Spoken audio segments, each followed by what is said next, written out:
I couldn't breathe. My chest felt like it was being crushed, and my vision started to blur. I dropped to the kitchen floor, gasping, clutching at my throat. I thought my mom would rush to help me, but instead she looked down and yelled, "You're fine. Stop making a scene." My heart sank. At that moment, I realized she didn't believe me. Panic! I tried to speak, to tell her that something was really wrong, but the words wouldn't come out. My breaths were short and sharp, and tears rolled down my face. My hands shook as I reached out for her, but she turned away, muttering about me being dramatic. I had never felt so helpless in my life. Desperation, I thought maybe I could get to my phone and call for help, but even crawling felt impossible. My arms were weak, and the sound of my own breathing was terrifying. Every second felt longer than the last, and fear wrapped around me like a cold blanket. Realization. As I lay there, I began to wonder why she didn't care. Had I complained too much in the past? Had I given her reasons not to take me seriously?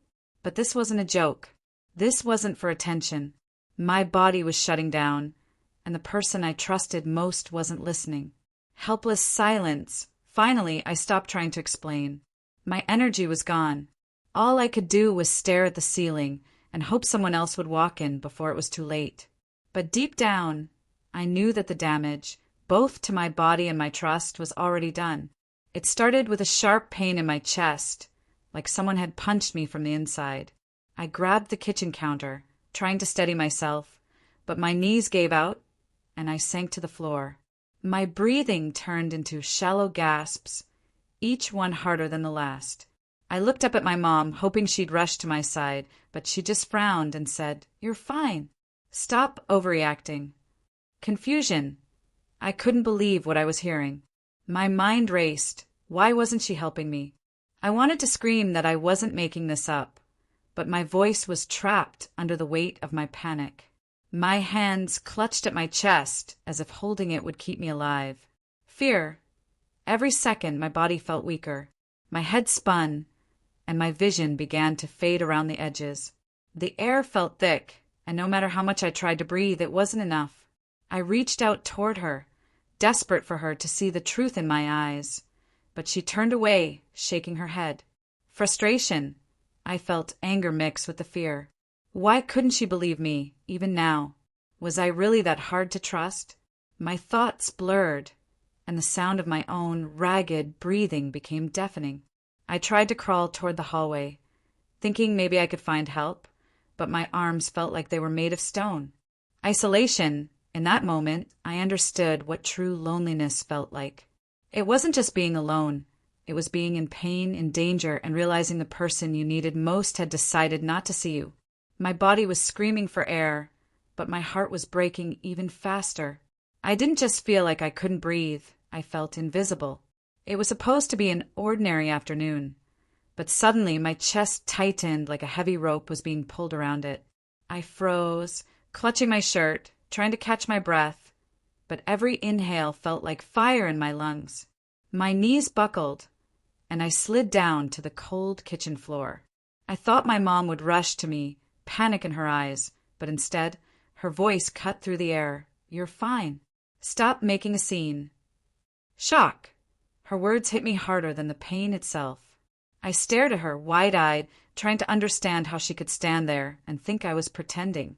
My body was trembling and my vision blurred, but her expression stayed cold. Helplessness. I tried to speak, to explain, but only weak gasps came out. My fingers dug into the floor tiles, searching for something to hold on to. I wanted to beg her to call for help, but my lungs felt like they had locked themselves shut. Fear. Every second felt like I was sinking deeper into a dark hole. My heartbeat pounded in my ears, my head spun, and my chest screamed for relief. I kept thinking, what if this is it? What if I never get up? But she still didn't move. Betrayal. The worst part wasn't the pain. It was knowing that the one person I trusted the most had decided not to believe me. I reached my hand out, hoping she would take it, but she turned away, muttering something under her breath. Loneliness. As the kitchen walls closed in, I realized I wasn't just fighting to breathe. I was fighting the crushing weight of being completely unseen. In that moment, my body was collapsing, but my heart had already broken. The air felt sharp as glass as it scraped through my throat. I was lying on the cold kitchen floor, my hands clutching my chest, my breath shallow and broken. My mind screamed for help, but my voice was trapped somewhere deep, coming out only in weak, desperate gasps. I looked at my mom, expecting fear, worry, anything, but she stood there with her arms crossed, her words slicing through me. "You're fine. Stop making a scene." Confusion. My brain couldn't process what she just said. I was gasping like a fish out of water, my vision darkening at the edges, yet she thought I was acting? I searched her face for any sign of concern, but her eyes were cold like a closed door. Panic. My heartbeat was loud in my ears, drowning out everything else. I tried to push myself up, but my arms were trembling too much to hold me. The floor beneath me felt like it was pulling me down, heavier and heavier, as my body fought for every tiny bit of air. Pleading. I managed to stretch my hand toward her, my fingers shaking, silently begging her to understand. No words came out, only a choked sound. But even that seemed to irritate her.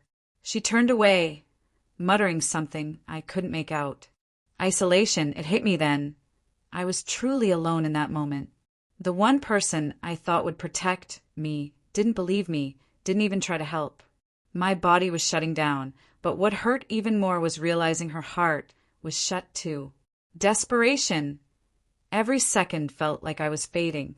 I didn't know if I would get through it, but I knew one thing for sure. This moment would stay burned in my memory forever. It started with a single breath. Sharp, quick, and terrifying. Then another, and another. Soon, my chest felt like it was caving in, my throat tightening as if invisible hands were choking me. I was in my own kitchen, but it felt like I had been thrown into a nightmare where every breath was a fight for survival. Panic.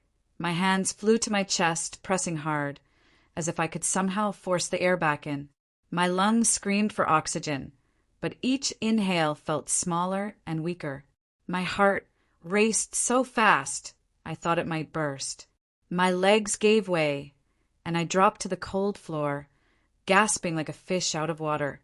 Fear. My eyes darted around the room, desperate to lock on to someone who could help. My voice wouldn't come out right, just broken sounds between ragged breaths. My body felt hot and cold at the same time, sweat dripping down my back while my fingertips went numb. Helplessness. I tried to focus on one thing, just one deep breath, but it was impossible. The air was there, I knew it, but my body refused to take it in. I was shaking so hard my teeth chattered, and a wave of dizziness washed over me, making the whole world tilt. Shock. In that moment, I thought about how quickly everything can change. 1 minute you're standing, maybe making tea or checking your phone, and the next you're fighting to convince your own body to keep you alive. I wanted to scream, to beg someone to understand, but all I could do was lie there, staring at the ceiling, wondering if this was the last thing I would ever see.